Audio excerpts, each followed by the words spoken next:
Paying off $30,000 in debt the wrong order costs you $4,000 extra and 2 additional years of payments. Same income, same discipline, just a different starting point.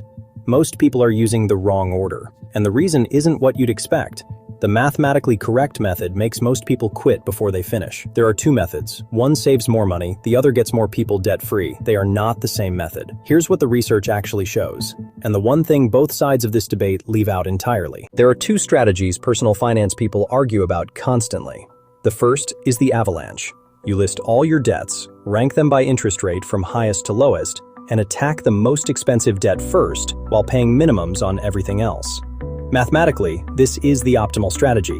You eliminate the costliest debt first, which means less total interest paid over time. On $30,000 spread across 3 accounts, Avalanche saves anywhere from $1,200 to $4,000 compared to the alternative. The numbers aren't close. The second method is the Snowball. Dave Ramsey built an empire on this advice. You ignore interest rates entirely and pay off your smallest balance first. Get it gone, feel the win, roll that payment into the next debt. Repeat. On paper, Avalanche wins every time. So why do more people successfully pay off debt using Snowball? Harvard Business Review tracked 6,000 people actively paying down debt over 2 years. They controlled for income, total debt load, and interest rates. The finding? People who paid off their smallest balance first paid down a significantly higher percentage of their total debt. Not because the math was better, because they didn't quit. This is the variable the spreadsheet doesn't capture. The Avalanche asks you to pour money into a large, high-interest debt for months, sometimes over a year, before you eliminate a single account. Your wallet is lighter. Your list looks exactly the same. Your brain receives no signal that progress is happening. The Snowball eliminates accounts, and accounts disappearing is visible in a way that a reduced balance is not. There's a psychological concept called completion motivation. Humans are wired to finish things. Once we make visible progress on something, we're dramatically more likely to continue. The Snowball exploits this.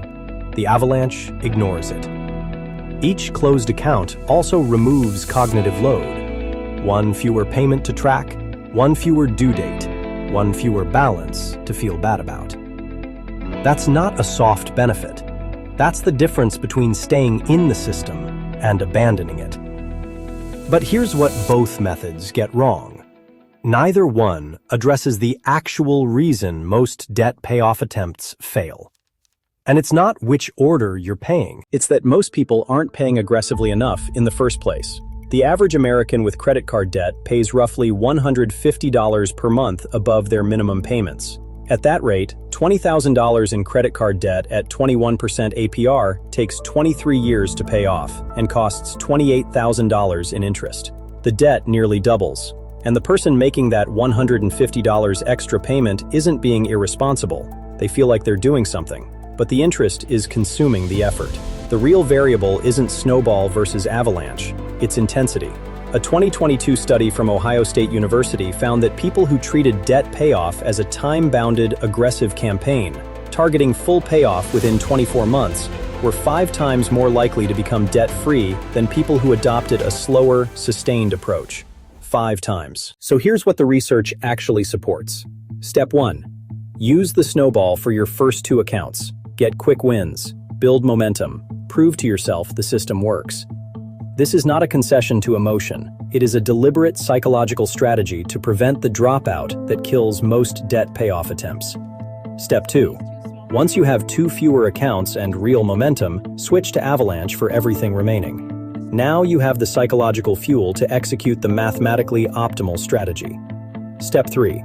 And this is the one most people skip entirely. Calculate a payoff date. Take your total debt, divide it by the number of months you want to be free. That is your monthly payment target, not your minimum, not whatever's left. A specific number attached to a specific date. The research is consistent. Vague goals produce vague results. Here's what this looks like in practice. Say you have 3 debts: an $800 medical bill at 0% interest, a $4,200 credit card at 22% APR, a $9,000 personal loan at 14% APR. Total, $14,000. Snowball order. Medical bill first. Attack it. It's gone in 2 months. One fewer account, a real win. Now switch to Avalanche. Credit card at 22% next, then the personal loan at 14%. Set your date. Debt-free in 30 months is $467 per month above minimums. If that's not possible, extend the window. If it is, you now have a plan.